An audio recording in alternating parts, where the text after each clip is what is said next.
Pig does whatever a Spider Pig does. Can he swing from a web? No, he can't. He's a pig. Hello and welcome to Cynical Optimists. I am haddowinc. And I am NGM. In our very, very good third episode, we will be talking about the latest news about games and TV, and then going on for a talk about the sequels that are coming out this year of varying degrees in quality. Last week we did our E3 predictions, and as we talk to you now, it is now around halfway through E3, so we're saving our big discussion on that for next week. However, things do seem to be happening at E3, which is good. Unfortunately, no news yet of the Waluigi game. No, not yet anyway. I think they're just trying to find the man who made the mix of Waluigi and Uptown Funk and find a way that they can make that the theme tune. That must be it. Last week's theme tune, we sort of we looked up more of these videos, and there's a pretty epic Waluigi version of Uptown Funk, which you ought to look at. You should. It's really good. You should. It should be the law that you watch this video. Well, this week we're recording on a Wednesday, and because I couldn't record yesterday, and last week and the week before we tended to miss big news for some reason, because big news likes to come to a head on Tuesdays. So, hey, we might record Tuesday again next week. We might not. We'll see how it goes. These are just some of the crazy things that you can't predict whilst watching this podcast. And plus, because it's a couple of days before it goes up on YouTube, we're way off by the time that we actually upload, because it's just old news by the time it uploads. Yeah. But we like to think we're still the best provider of news, because our providing is done in a charismatic way, unlike the internet, which just does the news with no style. We are the stylish news, We're the stylish news. Hmm. We turn up when we want. We say what we want. We're not late to the news. We're fashionably late to the news. Exactly. We're talking about it when it's in everyone's minds, but not quite out of people's minds yet. No, a wizard is never late, as they say. So, shall we get on with TV and film news? Let's kick off with the TV and film news. This is actually, I don't know why I put this on TV and film news. Have you seen the advert for Lego Avengers? I saw the announce for it when it was announced a little while ago, but I haven't actually seen the first trailer for it. Oh, okay. Yeah, it's got that sort of Lego humour, like most other Lego games. It's along that same sort of vein, but obviously it includes the two Avengers films, which would be nice because I think it's the first Lego Marvel Cinematic Universe step, I think, possibly. And it will be hopefully an entertaining open world Marvel Cinematic Universe game, because as far as I know, not many of the MCU games have been that great, really, have they? Well, when I heard it was announced, I was a bit confused as to why it was Lego Avengers rather than just Lego Marvel Superheroes 2, because I've played through Lego Marvel Superheroes, and that was a good game, and it had a lot of characters, but they might be because they felt slightly thinly spread across. When you've got everyone, you've got the Fantastic Four, you've got Spider-Man, you've got the Avengers, all of these characters, and the X-Men as well. Yeah. So this might be to make it a bit more of a focused retelling of the films. Yeah. No, I think that's probably what they're aiming for. But no, it looks fun. Oh God, I've done it again. Everything is just going to be Marvel news again. Damn those Marvels. I've literally looked at the first 3 items on my list, and it's all Marvel. Have you seen the new posters for Antman? No. Right. You're familiar with the phrase, or with the happening of riding off the back of someone else's success? Yes. Yes. These new Ant-Man posters depicts Ant-Man literally riding on Iron Man's shoulders. Right, and it's also got Ant-Man standing on Captain America's shield, and Ant-Man standing on Thor's hammer in these 3 different posters. None of, to my knowledge, Cap, Thor, or Iron Man will appear in Ant-Man, but the posters literally just put them on it with a tiny little Ant-Man standing on this big zoomed-in version of Iron Man and stuff. As far as I can tell, because that is just pure evil marketing, isn't it? That's oh shit! Our famous director has left. How are we going to drum up interest? Literally, just put Iron Man in the poster. See, it's kind of surprising because their marketing up to this point has been relatively good. Like, yeah, exactly.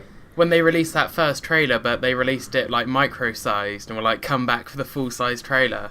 Yeah. And like that poster, which was literally just a tiny little Ant-Man. I really liked that poster. Yeah. So I think it's a bit surprising that they're not trying to push him back off his own qualities now. No, exactly. And the thing is, Guardians of the Galaxy carried itself with barely... I mean, obviously, all the adverts do, from the people that brought you the Avengers, but this is literally saying, oh, it's a bit like Iron Man, come and watch it. Maybe it's because it now has to compete with... Well, they've just realised now it's having to compete with things like Jurassic World and stuff like that. Yeah, so they're getting a bit worried about its ability to carry itself. Speaking of which, Jurassic World has overtaken Age of Ultron in the box office. I heard that. I haven't seen it yet, have you? Not yet, no. I was meant to go yesterday and the day before, but again I got delayed and cancelled and things. But I'm sure I will see it this week. Or if not, we have a local cinema to us that always shows them a bit late, don't we? Yeah, exactly, yeah. Well, actually, no, that'll be in a couple of years' time, though, when it shows that. Would you like the next piece of Marvel news? Well, let's get it all out of the way in a block. Yeah. Actually, this happened last Tuesday, as soon as we finished bloody recording and editing. John Bernthal from The Walking Dead and what else was he in? Other films, has been cast in Marvel's Daredevil Series 2 as Frank Castle. The Punisher. AKA The Punisher. Yeah. That's cool, isn't it? That's going to be an amazing series. It's nice that they get an... Well, Daredevil's clearly made a name for itself with its first series, being able to bring in some quite good names to work on its second series, which is always good. Yeah. But, I think that's just going to be amazing. We've been waiting so long for a MCU version of The Punisher. I mean, like, the Guardians of the Galaxy got an MCU version before The Punisher did. Yeah. Ant-Man has got an MCU version before The Punisher. But, no, it's finally happening. Good news to me. I mean, I've only seen John Bernthal in The Walking Dead, but his character Shane was very good, very interesting. I've just used the word was instead of is, so there's a spoiler if you're not up to date with The Walking Dead. Sorry. Well, I've just drawn more attention to it as well, so that's probably just... Yeah, I was going to say, I always use was in place of is sometimes, just purely by accident. You probably could have got away with that one. I know. Oh, sorry. Well, people probably watched our first episode and were like, oh god, spoilers everywhere. It's a zombie show. I mean, come on. Oh, Game of Thrones ended Sunday night, Monday, whenever it was. That's not part of my news, I just wanted to say, because we're talking about similar shows. That was really good. Christopher Lee. Yeah. It's such a shame to that. I mean, 93 is a really good age. Oh yeah, and I mean, we watched him like not half a year ago in The Last Hobbit. I mean, I know a lot of that was CG enhanced and things, but it's sort of weird to think that he was in a film half a year ago at the age of 92, 93. Well, he released a metal album 2 years ago, didn't he? Like a Christmas metal album. Yeah. So, I mean, the man's lived more in his life than most people. Oh yeah, exactly. Put together. I mean, he did all his stunts in Attack of the Clones and Revenge of the Sith. as Count Dooku. And that was when he was in his 80s. I mean, he's done pretty well, but I mean, it was a story that Peter Jackson told him to imagine the sound of a man getting stabbed in the back, and he replied that he didn't have to imagine because of his life in World War II, essentially hunting Nazis for the SAS. Is that right? Yeah. Yeah, he was a fantastic bloke. And it's very sad news that he's passed. So. Anyway, bring the tone back up. There are 2 new Guy Ritchie films on the way. Yes. The first one has been advertised. The second trailer's just been released. Man from U.N.C.L.E. I think that's a remake. It looks quite interesting. It's got Henry Cavill, aka Superman, as the protagonist, and Arnie Hammer, I can't remember what his name is, as the secondary protagonist. I know what that's called. It's called like a dutagonist or something like that, like Dutagonist. Okay, as him. Yeah. I would have given the character names then, but I don't actually know. We got Man and Uncle. No, that's probably not the character names, is it? But no, that looks quite entertaining. Actually, I've always been quite a big fan of Guy Ritchie. Speaking of whom, is also making a King Arthur film. See, that's something I suppose apart from Merlin, there's not much media based around Arthurian lore at the recently, is there? Your mindset there is exactly the same as I think it's Sony Pictures possibly that doing this, because they also thought the same as you, saying, it doesn't get covered enough, so they want, and this links into our conversation at the end actually, they want a film series based around Arthurian legends. Oh, so this will be what the Arthur cinematic universe, Galahad, and because God forbid you ever make one film these days. Yeah, you'll have King Arthur, then you'll have you'll have Gawain, and then you'll have Galahad, and then it'll all be building up to Camelot, which will be their version of the Avengers. I mean, Jesus Christ, they're so greedy, aren't they? I mean, yeah, it depends on what inspires these things. If what literally inspires these things is staring at other studios and going, cool, look how much money they've made. I mean, again, linking back to those Antman posters, I mean, it is just, by having a cinematic universe, you instantly create, like, some audience. Instantly. Like, you could have a film that literally consisted of paint drying, but if it came up with, from the makers of Iron Man, then people would go and watch it. Well, as long as it, because it's all about the overarching plot as well, so people won't watch it so they're not out of the loop. Yeah, if the paint drying had a cameo from Samuel L. Jackson at the end, turning up saying, we're putting a team together, then maybe generate a bit more.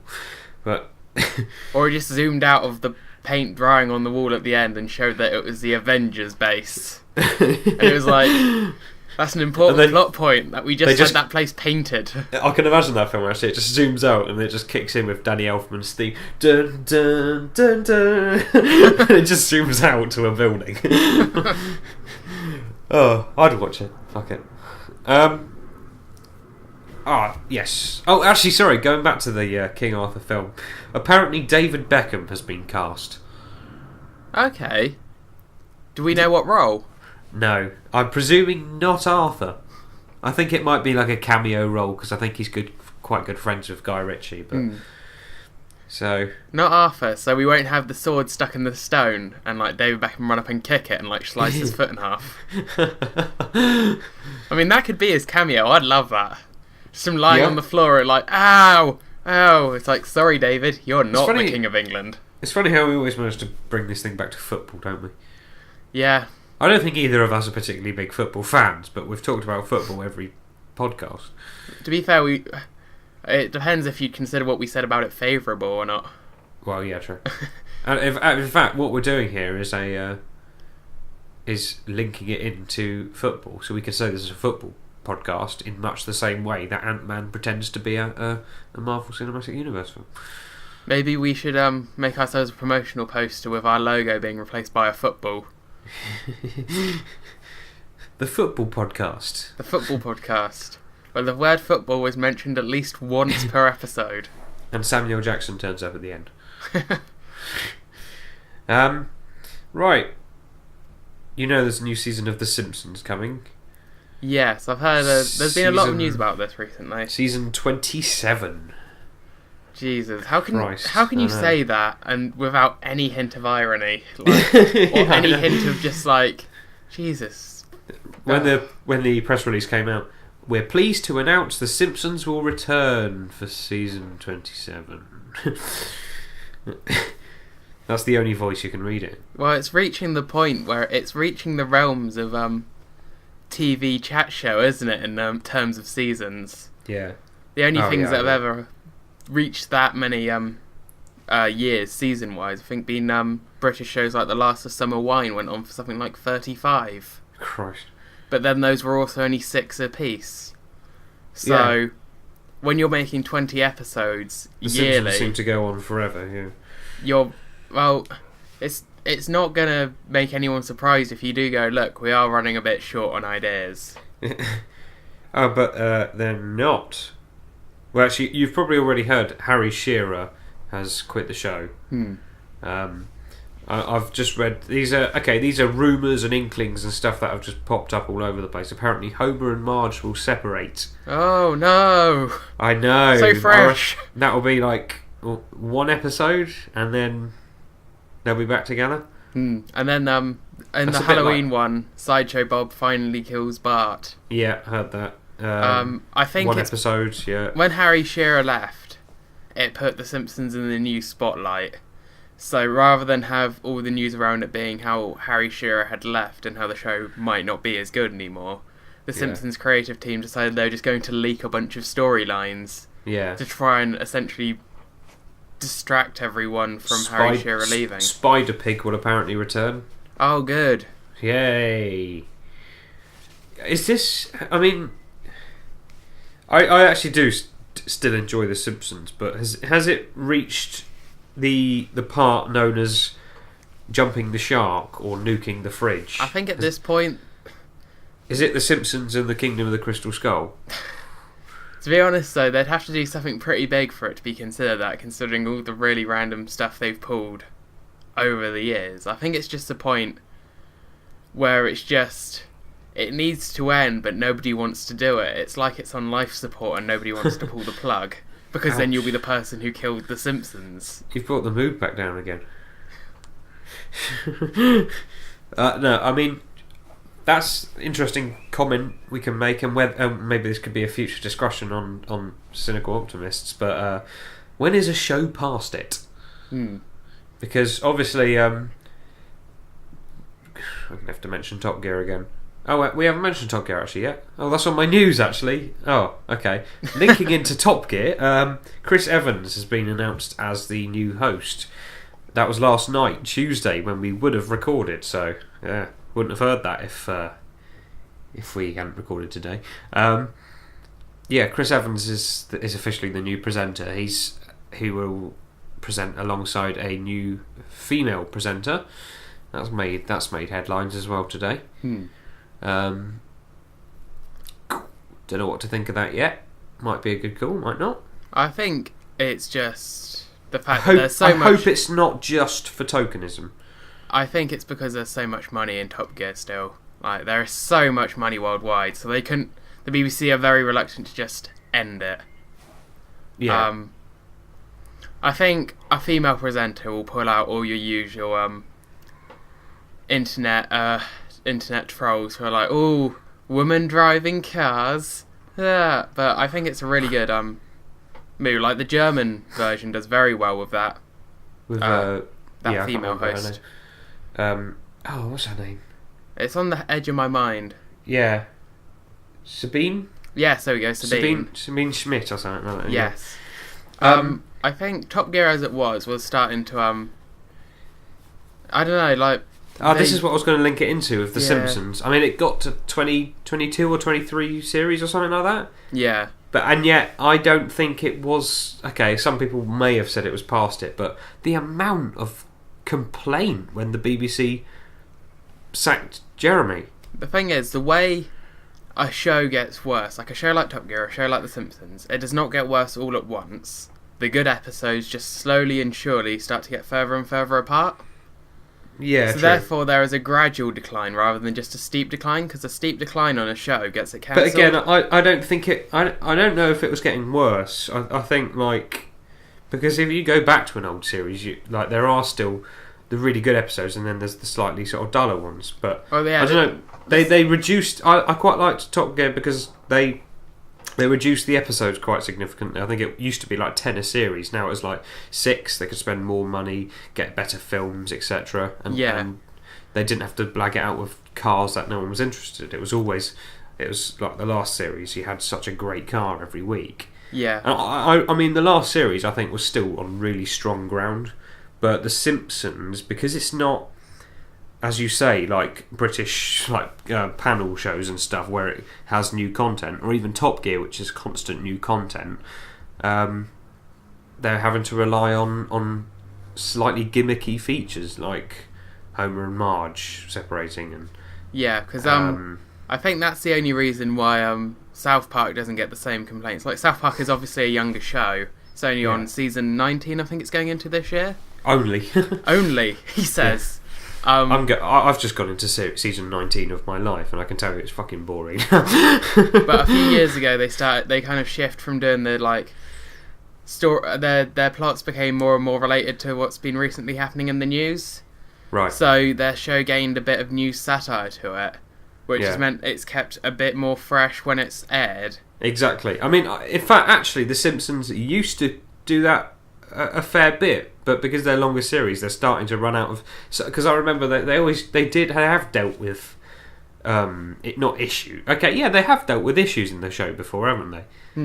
Like bullying and homosexuality and friends and this, that, and the other. There's a lot of old episodes, and some of the best ones, I think, revolve around a very, not cynical, but a very different view on these big matters. Well, some of their best episodes, I think this is something my brother always used to agree with me on, is some of their political ones. Yeah. Like how they always showed the Republicans as like it being like in Dracula's castle and being evil. And like all the Democrats sitting in like a vegan health salon and like eating like tofu or something. It's just, exactly. Yeah. Throughout it all, their political commentary has stayed incredibly on point.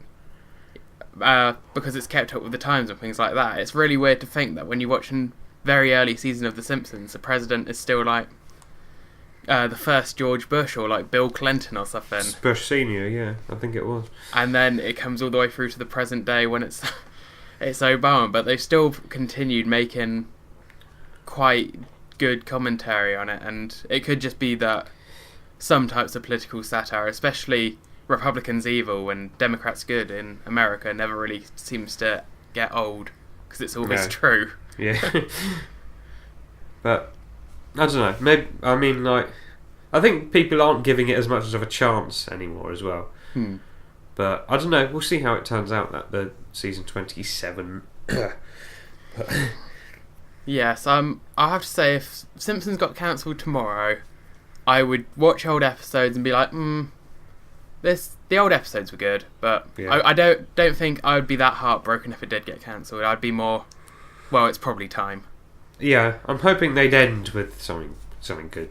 Yeah, I hope they have some kind of break glass in case of finale. Yeah, script. Exactly. I don't want it to be like, because I can't actually. I wasn't an active fan of Futurama, but that sort of just got pulled the plug on very quietly and out of sight, didn't it? Had the plug pulled on it a few times actually.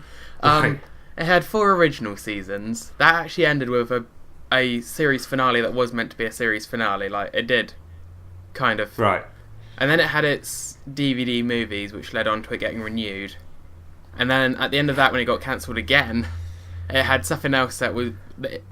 I'm not sure if these episodes were intended to work as just season finales, but they turned into series finales.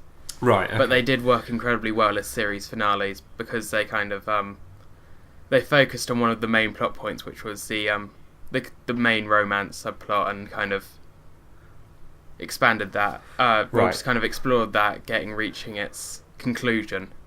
Right. Okay. So I think the Futurama finales were quite good, but it's Right, weird to yeah. say finales. Like, It never really ends. Anyway, we'll save discussions like that for another day. I will end with some more bad news. Yeah. Christmas 2017. Avatar 2. Well, we knew it was coming. I know, Phil. We know it was planned as a trilogy. I just didn't know it'd be so. I didn't know it'd be so soon. Well, it will just be to show up even more new visual technology. Maybe just when you sit down, you've got on these glasses, it just drills out your eyes.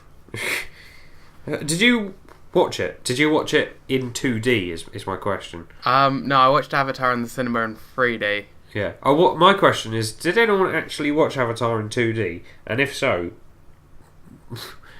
did you love it as much then? Was it as good then? People having sex with their hair, man. You can't put a price on that. Oh God, I hated that film. So overrated. So overrated. Oh, Anyway, yeah, maybe we should move on to gaming news. Yeah, that's me finished. I haven't got a tenuous link this time for you. Maybe I should have ended with Lego Avengers. maybe. But I've did you know, Phil? They're making a Lego Avengers game. Really? Yeah, Well, that's which a game. which takes us neatly onto Gaming news. Because Yay! We connected a game to gaming. Anyway, last week we discussed Project Morpheus and the virtual reality headset market. We did. And we said that it was probably a bit too expensive for consumers at the moment. Most likely. But I was looking into it, and guess how much you can get a Samsung virtual reality headset for? £2 million. $200, roundabout. Oh, really? Yeah. Oh, So the price is coming down, and right. in fact, a few days ago, it was the end of last week. I think it may have been Friday night. There was an Oculus special news event. Ooh. So the Oculus Rift is reaching its final. It's about to reach its final form. Final form. As in, like, its consumer form to get released. And Right. Oculus are now partnered with Microsoft. So all Oculus Rifts will ship with an Xbox One controller. Right. And they've also designed these called the Oculus Touch controllers, which are kind of like semicircular controllers, one in each hand. And they're going to be used for playing the VR games on it. Oh, okay. That's interesting. So other things got shown off, such as the OS got shown off, and also they listed some developers who are actively developing some games for it, which includes Square Enix, Harmonix, who were the original people behind Guitar Hero and then later Rock Band, Oh, okay. and Insomniac Games, who made the Ratchet & Clank series. Oh. So there was some decent news to come out of that. This was the Friday, so this was before E3. We were a bit cynical about Oculus and virtual reality last week, Yeah, so but also optimistic. yeah, I am optimistic about it. There was well, I'll get on to how the VR stuff comes into E3 later on. Yeah. But then on Saturday there was one thing. This was I believe this might have been earlier in that week. A new Sonic Boom game was announced. Okay. Now, did you hear about how well received that the first two were? I haven't. No. Why? Was it that bad? The Wii U one is very famously now a broken mess. Just there's a lot. Supposedly, No holding back on that nickname. it was the Sonic Boom Wii U game. Essentially, there seemed to be a lot of trouble with production. There was a lot of news reports just before it launched saying that a lot of people had left the developer a few weeks before the game had launched because of how bad everything was. Running off before the wedding. Yeah. Right. However, and as a result, it was very badly received. I think the 3DS version they made wasn't well received, but it wasn't broken, so it was moderately received. So what Sega have done is they've only announced a 3DS one this time. Okay. Because apparently to sort of lose the they've been like, what Wii U game? Yeah. Yeah, we did. We have announced 2 Sonic Boom games. There was the 3DS one and the 3DS one. What Wii U? But apparently it's because the TV show, Sonic Boom TV show, is doing incredibly well. So, Really? you know, they're capitalising off it essentially until the money runs dry. No, I will not believe a company will capitalise off another company's product.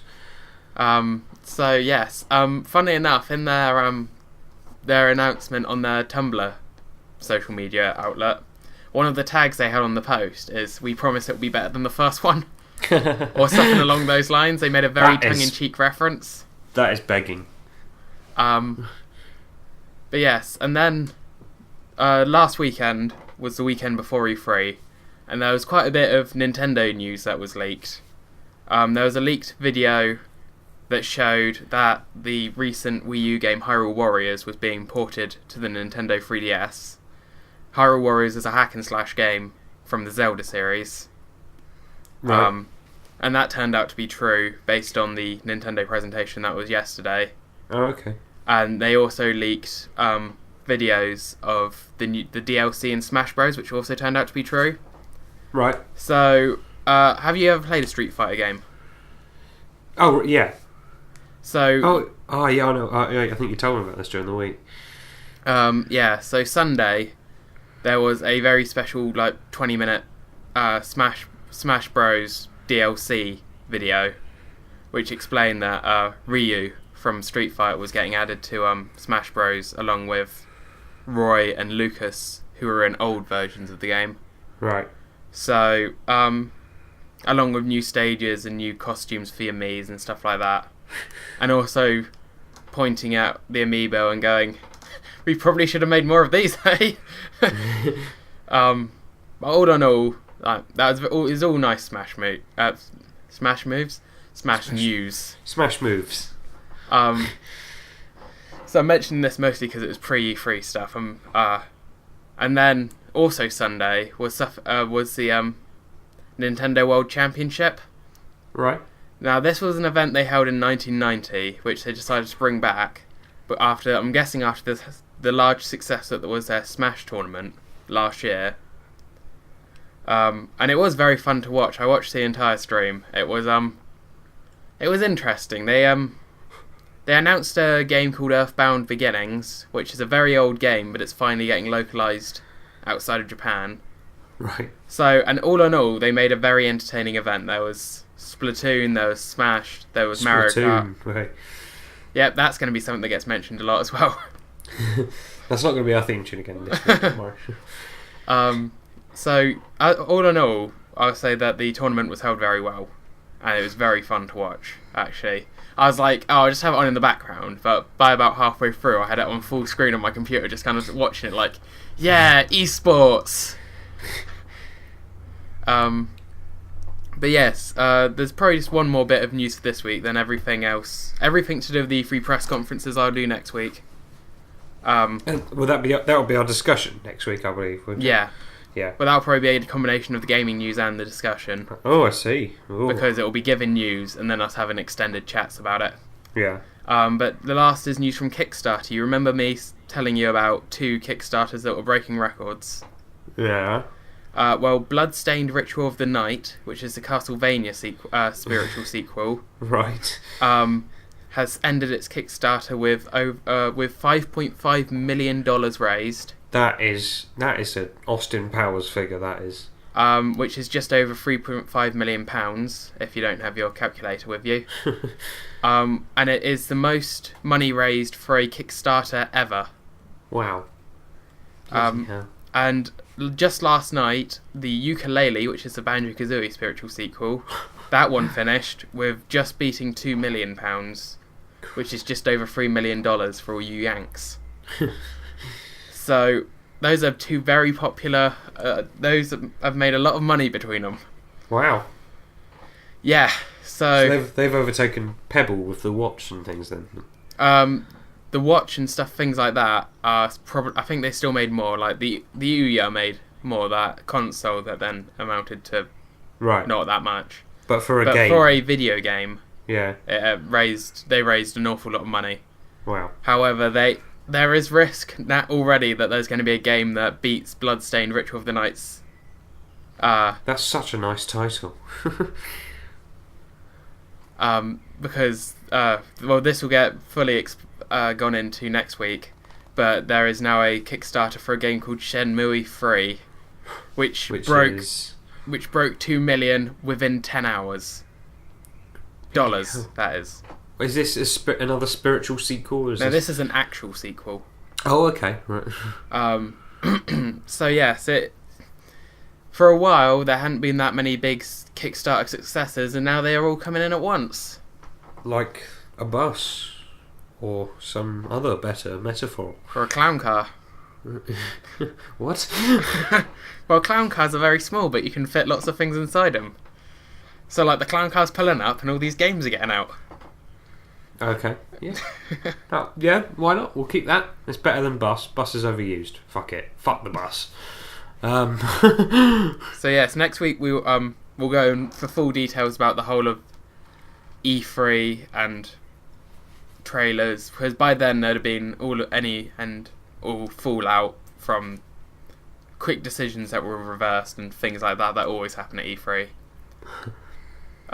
But just my first impressions, if I'm going to give it, is that E3 this year was good. Like, good. No one really disappointed me that much. Nintendo's was a bit lackluster, which is surprising because they're usually the ones who do well. Yeah. But everyone else seemed to do alright, so don't expect too much cynicism next week, mostly optimism. Unless, of course... I wouldn't say that. Would you say there's more of a healthy mix? Yeah, I'd say there's a healthy mix. I'm never blown away by either. Then again, I'm not blown away by video games much. There are about 3 that I can religiously play. But so you'll be the optimist. I'll be the pessimist. The cynical person. The cynical person. You can't really say the cynicists. That's why we didn't call it the optimistic cynicists. Should have called it the optimistic pessimists. Why didn't we use that? Is that already a thing? I don't know. It turns out there is a channel called the Cynical Optimist, singular. I only realised this a few days ago. But it's fine, we're completely different to him. He makes religious skepticism videos. How many subscribers has he got? Not many. Funny enough, Have we got more? I don't think so, no. Is that our new aim, to beat the single Cynical Optimist? So when people YouTube search Cynical Optimist, we come up first. That's the aim. Okay, yeah. And also when people search Nick on Google, that might be a bit more of a stretch. I'm at least the 600,000th result. I mean, come on, that'd be nice. I mean, to do that, you'd probably have to dethrone Nickelodeon. And kill Nick Grimshaw, Nick Griffin, Nick Robinson, Nicki Minaj, Nick. So I think other people called Nick. Yeah, I think the first aim was probably more doable. Yeah, let's aim for that. Yeah, okay.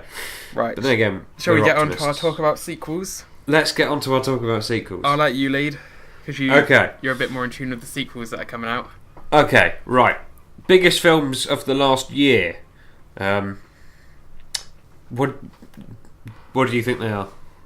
Okay, Well, we said Ultron already. We'll just skip the pretensions. Biggest films of the last year. Furious 7, Jurassic World, Age of Ultron, some other films. My point is, are sequels and reboots good? Simply worded. Phil, what's your favourite film? My favourite film? Yeah. See, I always get asked this and I never really know what to say, because there's loads of films I really enjoy watching, but for lots of different reasons. It's like the whole thing, there isn't the perfect film, but there are perfect films. Yes. because there is no just set formula for making the perfect film. No, Singular. of course not. In fact, some of the best films, some of the best films are completely different to other best films. Yeah, so I really enjoy yeah. The Dark Knight, Yeah, which I think we both do. yeah. There's other films that... See, I enjoyed the first Iron Man, but I wouldn't call it a favourite film. No. Yeah, I know what you mean. Let's go to The Dark Knight a minute. Obviously, it's other than some of. I'd say it's my favourite film actually, and I wouldn't say the quality had gone down at all, given the fact that it was a sequel.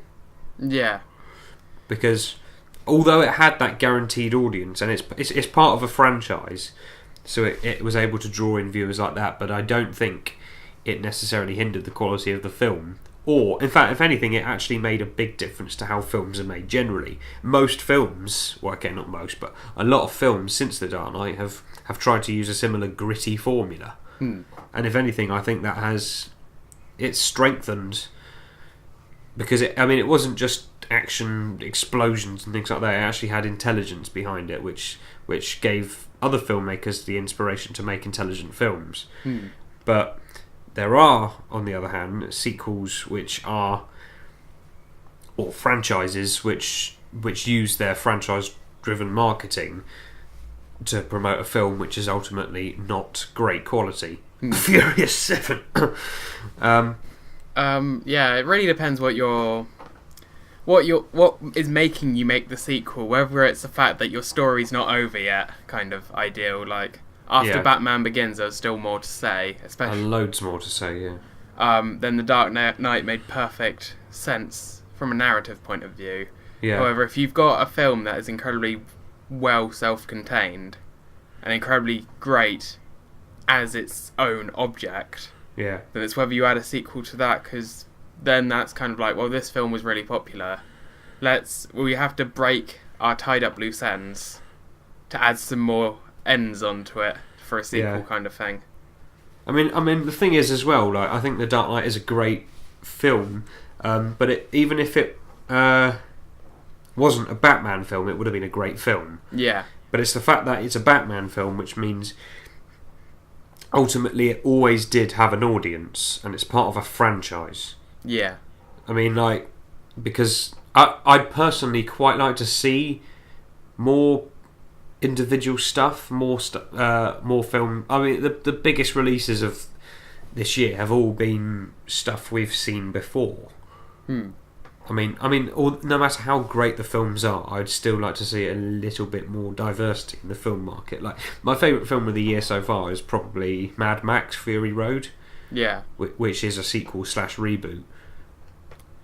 I think it's a combination of factors, really, isn't it? It's also that whole thing that if it's new, it's less likely to be watched, therefore it's less likely to make as much money. So it's a lot easier to connect it to an already existing franchise and to... Yeah, that's my point. Because I'd quite like to see more original stuff. Because I think... is originality decreasing and it therefore is quality decreasing? Because I'd quite like... Because there's so much imagination with some of these filmmakers in the past. But now they seem to be dropping that in favour of picking up other people's stories and characters. I think it's partially due to how expensive it is to go to the cinema and things like that, but if they made the cinema experience cheaper, then I think people would be more willing to go and watch just new things. Yeah. It's also these people who make the adverts, and for some reason they make it with all the best bits of the film already on display. Yeah. It's like, no, as much as that shows off why a film is good, you're also showing off the only reason to go and watch the film. Yeah. The problem is, the problem is as well, just like what we've got coming up, Terminator Genesis is coming up. That's if you've seen the most recent trailer, it gives away a big plot twist of the film. What, that Arnold bumps into other Arnold? No. I don't know if you've seen. I think it was trailer 3 or something. It shows I'm going to spoil the. I'm only spoiling the trailer. What am I doing? If it's in the trailer, then you're not spoiling it. No, exactly. It's in the most recent trailer, and it turns out John Connor has been meddled with and been turned into like a Terminator thing. That's half human, half Terminator. Okay. And I think that. I mean, and they did exactly the same with Salvation, because they showed the main character. I can't remember his name. Sam Worthington's character. They showed the fact that he was a Terminator in the trailer, and I mean, and therefore it's not depending on those clever twists. That, I mean, if anything, actually, my argument is more against the producers, because I bet the director of those films are really pleased with their result. They've got these twists and turns, but then they hand it over to the marketing people, who literally just say, "Look, he's a Terminator. You got to watch it because he's a Terminator." And you know what the Terminator is, so you'll come and watch this film, yeah? At the end of the day, the writer and the director can only do so much, because when you hand it over to the editor and the producer, they could they could completely ruin a film. Yeah, exactly. And then his onto a greater argument that film producers have got too much control, I think, these days. Because, granted, I know originality is still there, because some of the directors of these modern franchise films and the writers have made great films. The only problem is, I think, sometimes they are so restricted by what the studios allow them to do. Brad Bird, the director of Incredibles, Iron Giant, and the new Disney Tomorrowland. Okay. He turned. I read an article from him the other day, or it was an interview or something, but he turned down Star Wars Anthology 2 or whatever it is, the one after next year's. Okay. Like the second spin-off film. Rogue 2.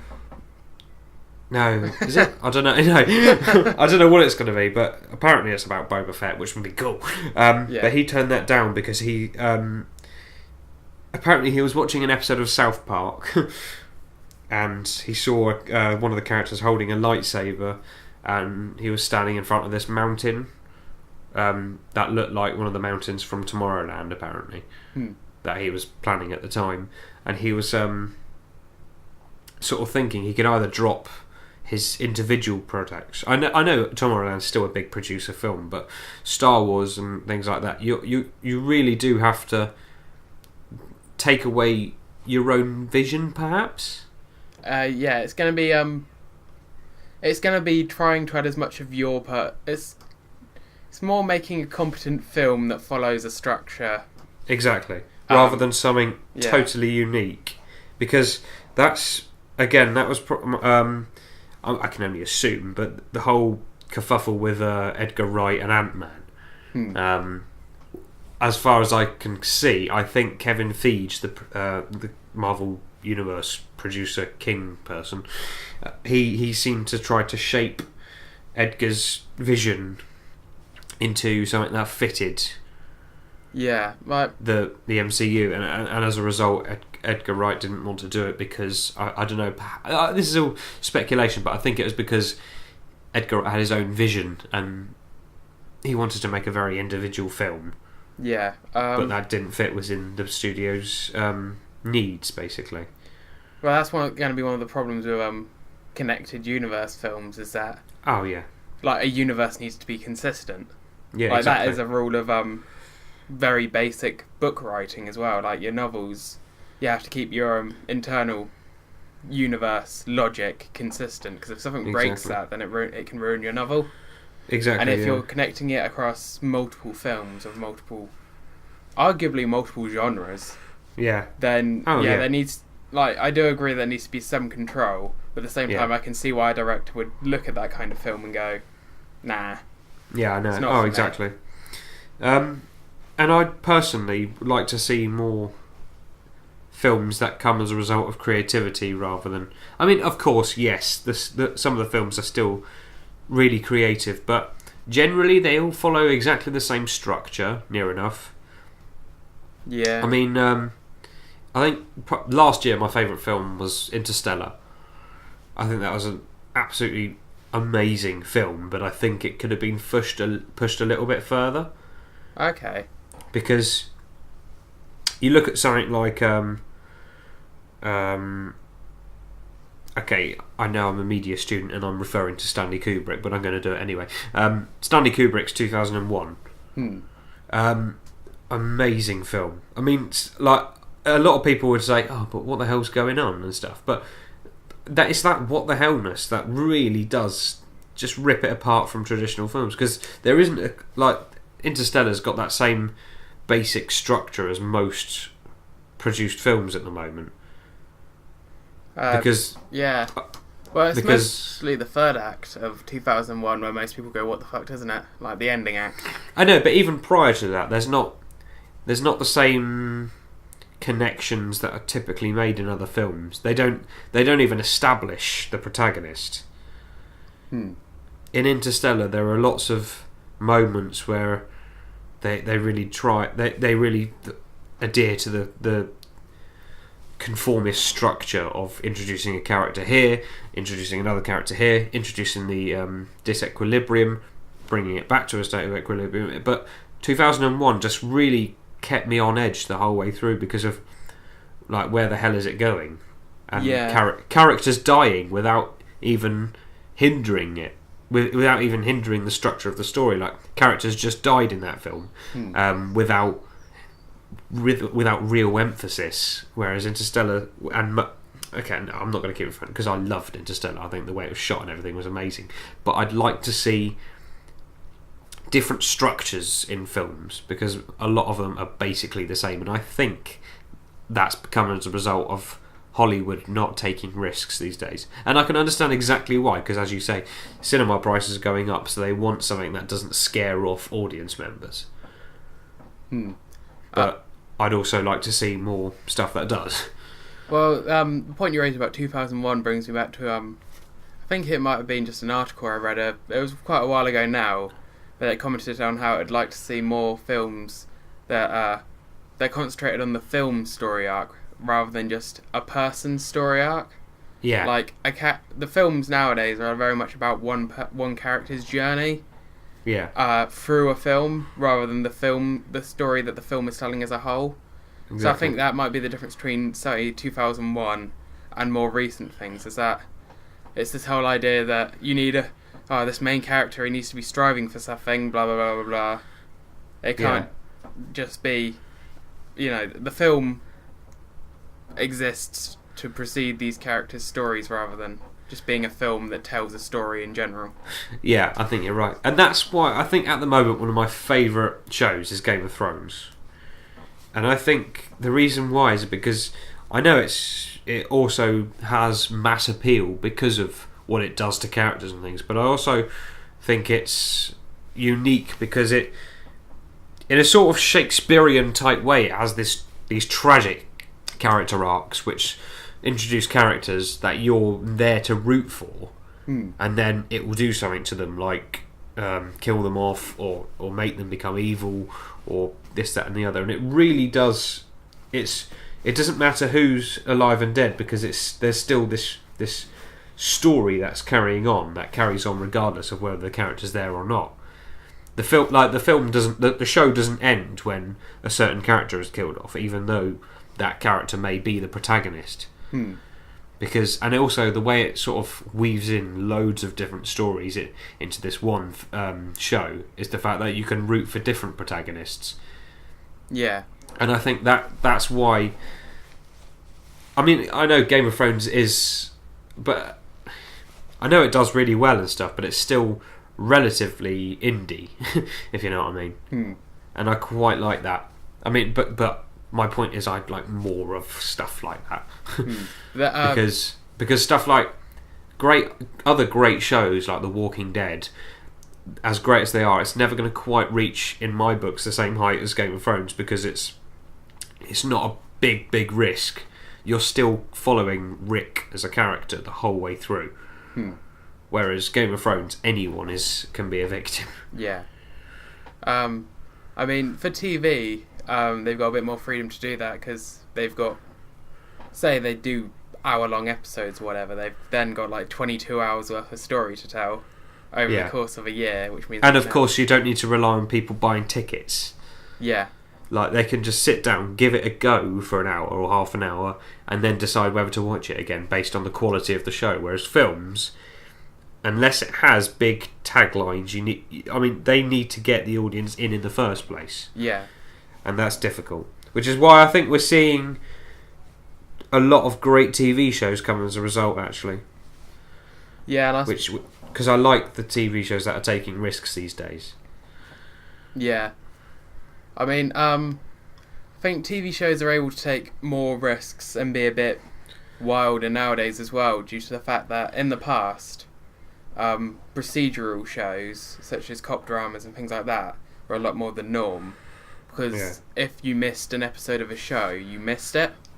Yeah. And as a result, any show going for any kind of continuity really suffered because there was no way for someone to catch up. Mm. But nowadays, with Netflix and other forms of catch-up TV, shows can have real strong continuity throughout their seasons. Absolutely, yeah. Because absolutely. you can watch it very easily if you've missed it.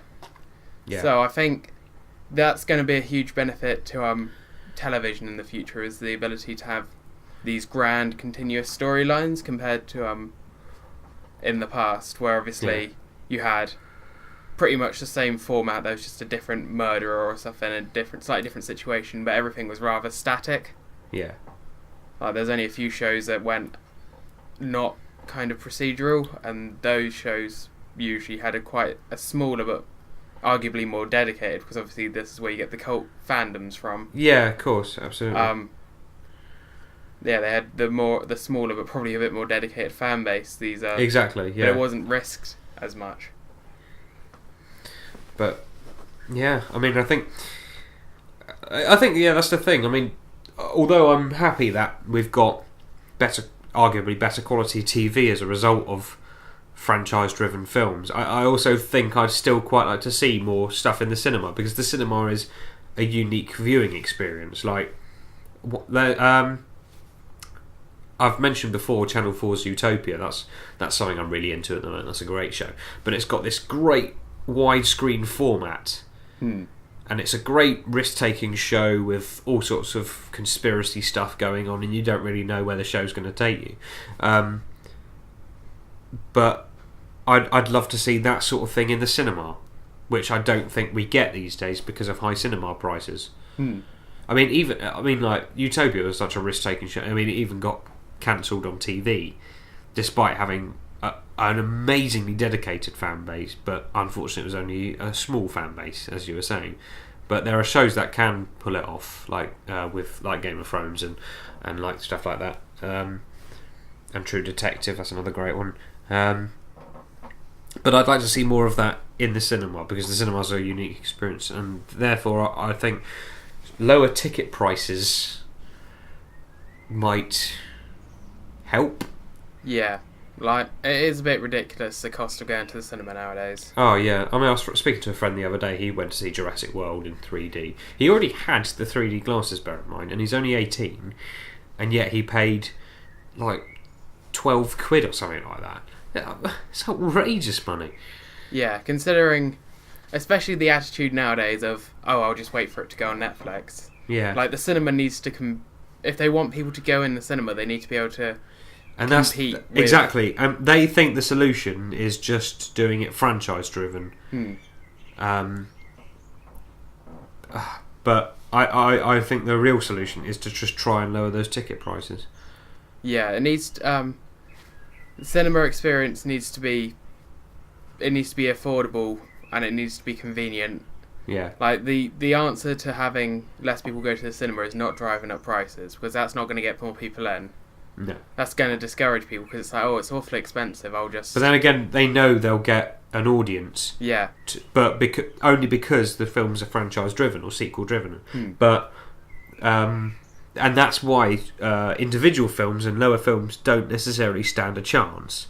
Because how are you going to get someone to pay 12 quid for something that is risky, or something that they haven't got anything to go and see it based on? I mean, I talk like Interstellar as an indie film, but even that had one of the most well-known directors helming it. So of course, that's probably the reason it got you had in the first place. Because you in the trailer you're able to say, from the guy who made Batman. Yeah. Like, Well, I mean, you're always going to have gimmicks like that being out, but I'd like to see more indie filmmakers making more indie films, and therefore to get people to see them and be successful, they need lower bloody ticket prices. or just more film festivals and small events like that for indie filmmakers to show exactly. off. I mean, I've only been to one. I went to Berlin this year, and it's fantastic because those are films that I would never normally see. And honestly, they were some of the most amazing films I've seen, and they were so different to structures we've seen before and again and again and again. And I absolutely just loved seeing stuff like that, but unfortunately, it won't get the chance to a mainstream audience unless you make cheaper film festivals and more film festivals, because I think the passion for films is still there. I think people love going to the cinema and seeing something that's just amazing, but you just need to give people the chance. Yeah, unless you had a kind of like travelling film festival system where it moved from big city to big city, holding these very special events for. Yeah, they could go from cinema to cinema, couldn't they? Yeah, and you could pay like a certain price, and that would get you to see like 2 or 3 films, but they're indie films, so you get more for your money, and yet they're still arguably better quality films.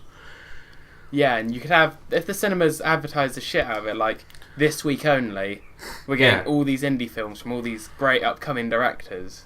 Yeah, and like it went from like theatre to theatre. You might get a bit more. It might be the popular way to do it if you're doing an individual film rather than a franchise. Yeah, you need to make it so it's more convenient to go see the film than it is just to wait for it. Yeah, absolutely. And at the moment, the only way people can think to do that is to make it a follow-up. Yeah. So there's people out there or part of a shared franchise. Yeah, because of those people who will be thinking, well, I can't wait for this. I got to go watch it now. I mean, of course, on the flip side, I mean, I still do love franchise films and stuff, and I can see their appeal. Yeah, this isn't meant to be mocking the big films and the continuities and stuff. It's all really cool stuff. I mean, I loved Avengers and Age of Ultron and all the other stuff around that sort of vein. I'm really looking forward to Star Wars. I mean, yeah, bring it on, but I'd also like to see more of the less well-known stuff get a better shot. Yeah. And that is a neat place to round it up. We're over an hour. Yes. This has been a pretty long one, actually. We're doing quite well at this. You know what? I think we might just be able to do a full season of this. unless maybe we've got it all out in the early days, and like the Simpsons, we'll run out of stuff by. Join us for Cynical Optimists Season 27. Phil and Nick are separating and going to different podcasts. Will they get back together to do more podcasts? The return of Waluigi. Oh, Phil, we haven't got a theme tune this week. What have we talked about? We've talked about The Simpsons, Top Gear, Marvel, sequels, Sonic, Smash, Oculus. Oh, I know. Spider-Pig. We could use the Spider-Pig song. We'll find some kind of interesting remix of it though. Okay, yeah, okay. Not just Homer going Spider-Pig, Spider-Pig does whatever a Spider-Pig. We'll find a dubstep remix of Spider-Pig, and that will be our theme tune. I'm sure one exists. Well, it's been a pleasure once again. Join us next week on the Cynical Optimists podcast, where we will be going over E3 2015. We'll be talking about all the game reveals, the conferences that were good, the conferences that were bad, the announcements and the hardware and the news, just pretty much everything. We'll be doing this in a sort of general structure where we'll go, one week will be the big discussion, will be gaming, the next week the big discussion will be film and TV. So, yes. That will generally be the layout. Unless there's something very specific that gets announced like a few days before we record and we think, well, we have to cover that. Yeah, that'll generally be the format we're going to aim for. Absolutely. So, I've been NGM. And I've been haddowinc. We'll see you next time. Bye-bye. Bye.